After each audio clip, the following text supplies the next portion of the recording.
பிரியமானவர்களே, ஆண்டவராக இயேசு கிறிஸ்துவின் நாமத்தினாலே உங்கள் யாவரையும் நான் அன்போடு கூட வாழ்த்துகிறேன். எல்லாரும் சந்தோஷமா இருக்கிறீங்களா? இந்த நாளிலும் பரலோகத்தின் தேவனானவர் நம்மோடு கூட பேசுகிற ஒரு காரியம் என்னவென்றால், 1 சாமுவேலின் புஸ்தகம் 17வது அதிகாரத்தினுடைய 50வது வசனம்.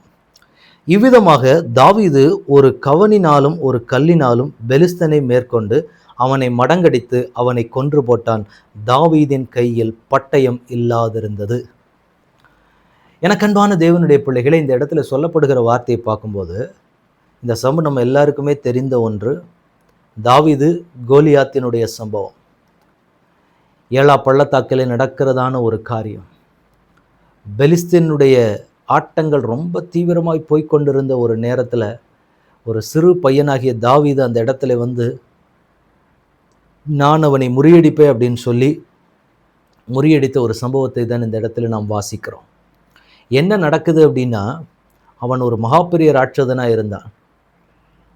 அப்போ ராஜாவே நடுங்கிறார் கிட்ட போகிறதுக்கு, அவனோடு கூட யுத்தம் பண்ணுகிறதுக்கு ராஜா நடுங்குகிறார். ஆனால் இந்த அபிஷேகம் பண்ணப்பட்ட தாவீது என்கிற ஒரு தேவனுடைய தாசர் என்ன பண்ணுறாரு அப்படின்னா, நாம் போய் அவனை வீழ்த்துகிறேன், ஏனென்றால் அவன் ஜீவனுள்ள தேவனுடைய நாமத்தை நிந்தித்து பேசுகிறானேன்னு சொல்லி கர்த்தர் மேலே வச்ச ஒரு வைராக்கியத்தில் போய் நிற்கிறாரு.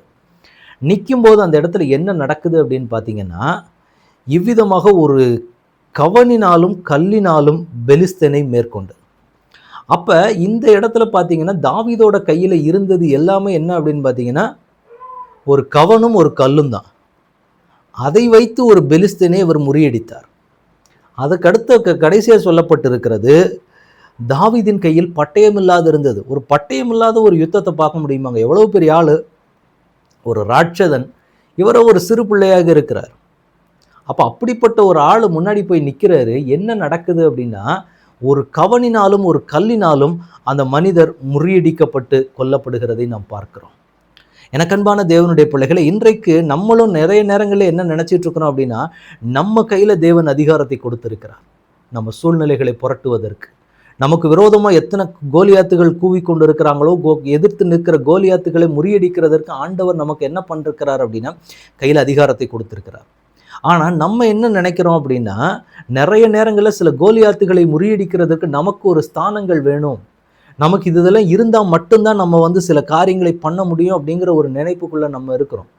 ஆனால் ஆண்டவர் என்ன சொல்கிறாரு அப்படின்னா, இங்கே தாவீதோட கையில் பட்டயமெல்லாம் கிடையாது. அவ்வளோ பெரிய ஆளை எதிர்த்து ஜெயிக்கிறதுக்கு வந்து என்ன இல்லை, அவ்வளோ பெரிய பட்டயங்கள் ஆயுதங்கள் எதுவுமே கிடையாது.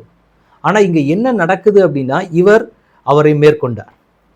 எப்படி அப்படின்னா, அதுதான் தேவனுடைய நடத்துதல். இன்னைக்கு நம்மக்கிட்டே ஆண்டவர் எதிர்பார்க்கிற காரியம், உங்ககிட்ட சில காரியங்கள், உங்களுக்கு விரோதமாய் சில கோலியாத்தை போன்ற மனிதர்கள் உங்கள் வாழ்க்கையில் நிற்கிறாங்க அப்படின்னா, நீங்கள் நினைக்கிறீங்க அவங்களெல்லாம் நம்ம ஃபேஸ் பண்ணிட முடியாது அப்படின்னு சொல்லி. ஆண்டவர் சொல்கிறாரு, நான் உன் கூட இருக்கிறேன் அப்படின்னா நிச்சயமாக நீங்கள் பட்டயமே இல்லாமல் யுத்தங்களை செய்ய முடியும். உங்களுக்கு ஒரு ஸ்தானங்கள் வேண்டும், இப்படி இருந்தால் தான், இப்படி இதெல்லாம் இருந்தால் தான், இதெல்லாம் இருந்தால் தான், இதெல்லாம் இருந்தால் தான் நான் வாழ முடியும், இதெல்லாம் இருந்தால் தான் நான் செய்ய முடியும், இந்த காரியத்தில் இந்த உலகத்தில் இவ்வளவெல்லாம் இருந்தால் தான் நம்ம வாழ முடியும் அப்படின்னு சொல்லி நம்ம ஒரு ஸ்டாண்டர்டை ஃபிக்ஸ் பண்ணி வச்சுக்கிட்டு இதெல்லாம் இருந்தால் மட்டும்தான் தேவனாலேயே கிரியை செய்ய முடியும் அப்படிங்கிற ஒரு நினைப்புக்குள்ளே நம்ம நிற்கிறோம். ஆனால் இங்கே இடத்துல சொல்லப்பட்டிருக்கிற காரியத்தை பார்க்கும்போது, இந்த கோலியாத்தை முறியடிக்கிறதற்கு தாவீதோட கையில் பட்டயம் இல்லை. பட்டயம் இல்லாமல் தான் அவர் ஜெயித்தார். ஆனால் இந்த தேவ மனிதர் போய் நின்னது, நீ நிந்திக்கிற இஸ்ரவேலின் தேவனாகிய கர்த்தருடைய நாமத்தினால நான் வந்து நிற்கிறேன்னாரு.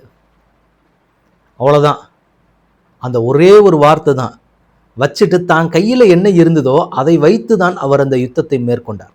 இன்னைக்கு ஆண்டவர் உங்கள்கிட்ட என்கிட்ட சொல்கிற ஒரு காரியம், உங்ககிட்ட என்ன இருக்குதோ இருக்கிற பலத்தோட போங்க. ஆண்டவர் நிச்சயமாய் உங்களுக்கு ஜெயத்தை கொடுக்கறதற்கு அவர் போதுமானவராக இருக்கிறார். இன்றைக்கி அந்த தாவீதை போல தான் ஒரு நிலைமையில் நீங்கள் நிற்கிறீங்கன்னா, உங்களுக்கு விரோதமாக எத்தனை கோலியாத்துக்கள் எழும்பி நின்னாலும் சரி, பட்டயமே இல்லாமல் நீங்கள் ஜெயிப்பீங்க. உங்கள் கையில் அதிகாரமே இருக்காது, ஆனால் நீங்கள் ஜெயிப்பீங்க. உங்கள் பக்கம் எல்லா காரியங்களும் இருக்குது, உங்களுக்காக பேசுகிறதுக்கு மனிதர்கள் இருக்க மாட்டாங்க, பணபலம் இருக்க மாட்டாங்க, நீங்கள் ஜெயிப்பீங்க. ஏனென்றால் உங்களோடு கர்த்தர் இருக்கிறார். அன்றைக்கு பட்டயமே இல்லாமல் ஒரு கவனினாலேயும் கல்லினாலேயும் கோலியாத்தை முறியடிக்க செய்தவர். இன்னைக்கு நீங்கள் எப்படிப்பட்ட சூழ்நிலைகளாக இருந்தாலும் சரி, அந்த இக்கட்டுகளிலிருந்து மீட்டெடுக்கிறதுக்கு ஒன்றுமே இல்லைன்னாலும் நீங்கள் அதிலிருந்து மீண்டு வருவீர்கள். ஏனென்றால் கர்த்தர் உங்களோடு இருக்கிறார். உங்கள் கூட இருக்கிற பணம் இல்லை, வசதி இல்லை, உங்களுக்காக பேசுகிறதற்கு ஆட்கள் இல்லை, நிற்கிறதுக்கு ஆட்கள் இல்லை, செய்கிறதுக்கு எதுவுமே இல்லை. ஆனால் உங்கள் கூட இருக்கிறது கர்த்தர். அதனால எப்படி அந்த தாவீது கவனையும் கல்லையும் வைத்து அந்த கோலியாத்தை முறியடித்தாரோ, அதே போல் நீங்கள் இருக்கக்கூடிய பிரச்சனைகளையும் போராட்டத்தையும் நீங்கள் கடந்து வருவீங்க.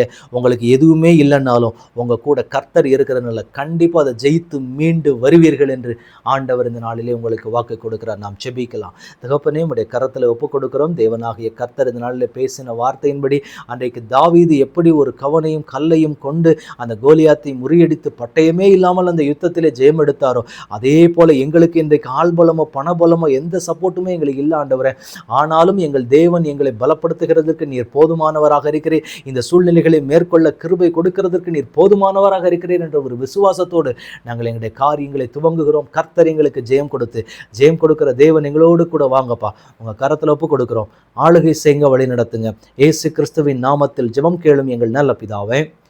ஆமேன், ஆமேன், ஆமேன். God bless you.